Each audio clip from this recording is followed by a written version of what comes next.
start with the same question that they started with, which is, how did we get to where we are today, stuck with only two parties? David, you're the smartest among us, so I'm going to give that question to you, but please, everybody, join in. Or at least the closest one to the microphone.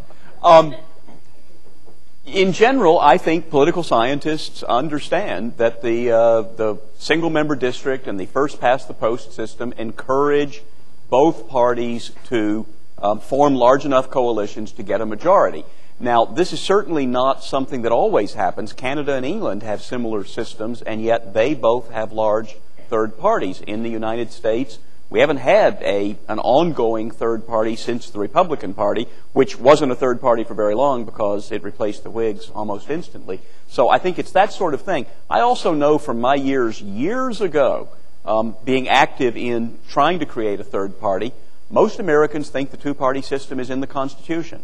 So they look at you a little suspiciously, like you're actually doing something illegal when you ask them to sign a petition for a third party. And also, I think one of the differences in the United States that discourages third parties is that, in fact, Americans are relatively satisfied with their political system. As somebody who's sort of spent 25 years urging them to not be so satisfied, I find this frustrating. But I think a lot of the reason is that there is not that much energy. We don't have a strong class structure the way they do in Europe, which encourages the formation of different parties. We just have not had the divisive issues and the divisive class structure that would lend themselves to that. Mia? I completely disagree. It's going to be a good I'm panel. Surprised that I disagree because as the representative of the Libertarian Cato Institute, I would have thought you had thought about this from a more anti-statist perspective. The United States had a multi-party political system until the end of the 1800s. We had it because the state was not so directly involved in deciding who could be on the ballot and how votes were counted. Parties printed their own ballots. They decided who should be on the ballot. And so something called cross-endorsement was common.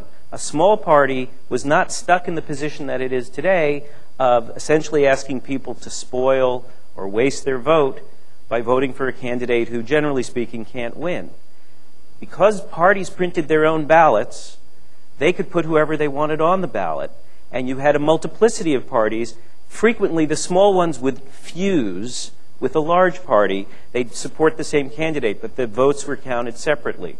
That's why we had multi-party democracy in the United States. Democracy. Now, what we got in the late 1800s is the dominant parties in alliance with progressive reformers who wanted to clean up the corruption that there was in the election system because it wasn't a secret ballot. The parties would hand ballots to people and they could tell whether that you used the ballot they gave them.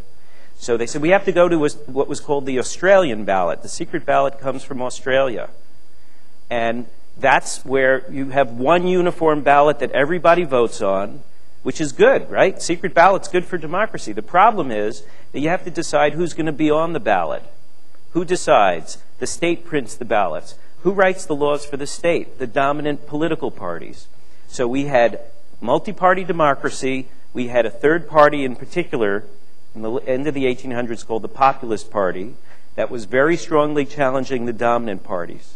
And first the Republicans and then the Democrats, each at the state legislative level, changed the laws to make it harder for third parties to fuse onto the major party candidate because they discovered it killed off the Populist Party. So until the end of the 1800s, folks will be surprised to hear that we regularly had turnout in presidential elections of up to 80–85% of the vote. As soon as they did this, and they did this in tandem with other measures to make it harder for new people to even register to vote. We had all immigrants coming in. We had people with new ideas coming into the country. The major parties made it harder for them to register. Turnout went from 80% at the end of the 1800s to around 40% in the 1920s. And it only recovered slightly during the Roosevelt years. The reason we have the system we have is because it has been rigged by the major parties. They create artificial life support for themselves. They gerrymander their districts. They pick their voters before you pick them. They write the laws saying that they get preferential access to the ballot. They write the laws regarding campaign finance in ways that discriminate against third parties. And they have a lot of influence with the media, which is afraid to cross them, so our media doesn't cover third parties. So we are in an artificial two-party system. It is not just single-member districts and first past the post that is the sole cause of it. Because if that were the case, why did we have multi-party system a century ago? Jerry, I'll get to you in a moment, and to Doug.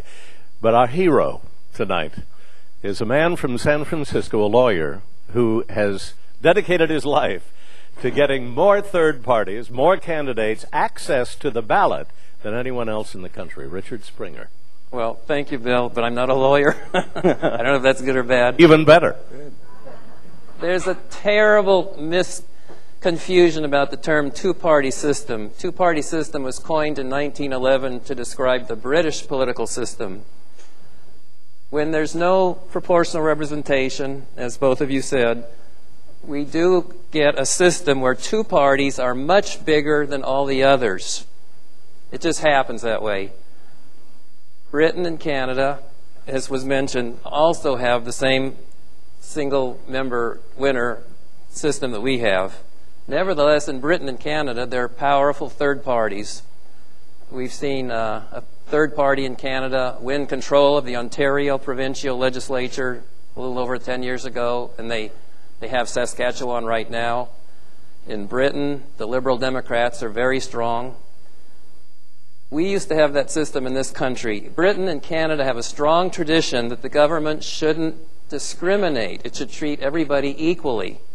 We've lost that ethic in this country. I don't know why or how. It happened in the 30s. But there are some states that are fair. In Vermont, there's a very healthy third party called the Progressive Party. They won the election, a partisan election, for the last mayoralty election in Burlington, the largest city in the state. They have 6 state representatives. We saw Bernie Sanders get elected from the U.S. House as an independent. Now he's in the Senate. In Maine, where they have equal public funding for everybody, we've seen the Greens win 2 elections to the legislature. In the 30s, we saw a powerful third party in Wisconsin called the Progressive Party. Wisconsin really had 3 parties that were in the legislature back then. Also in Minnesota in the 20s. So when the election laws are fair, when the government doesn't discriminate, we'd still have a two-party system, but you'd see powerful third parties that do get some people elected and do have a voice and can influence policy. We do have a third party with us tonight, led by Jerry Rafshoon and Doug. Jerry, you're next.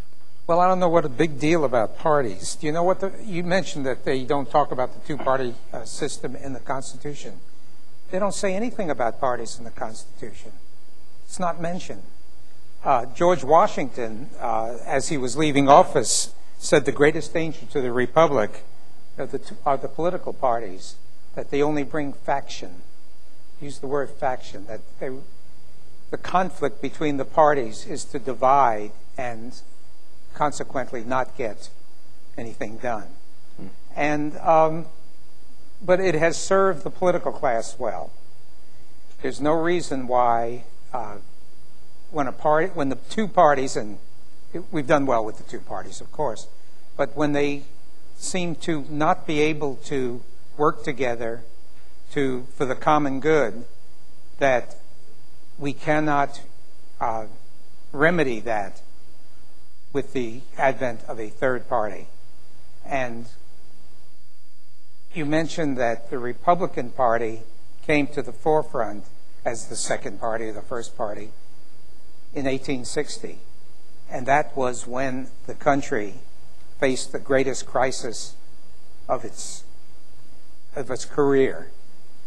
I would say that we are facing times very similar now. And that's one of the reasons that my mentor, Doug Bailey, has chosen to lead us out of the wilderness to the third party. Let's get Doug Bailey in here to explain Unity 08, and then we'll open it up and anybody jump in. So, Doug. Let me say, first of all, what a pleasure it is to be back at the Dole Institute with such a distinguished panel, and particularly to sit on the panel with a a person like Jerry Rafshoon, who from my very earliest days, I have admired his work and grown up to try to copy what he has done. He has been my guide, my northern star that I followed in politics. We ran against each other, by the way, in 1976, and he managed to win, although I still would like to see a recount done.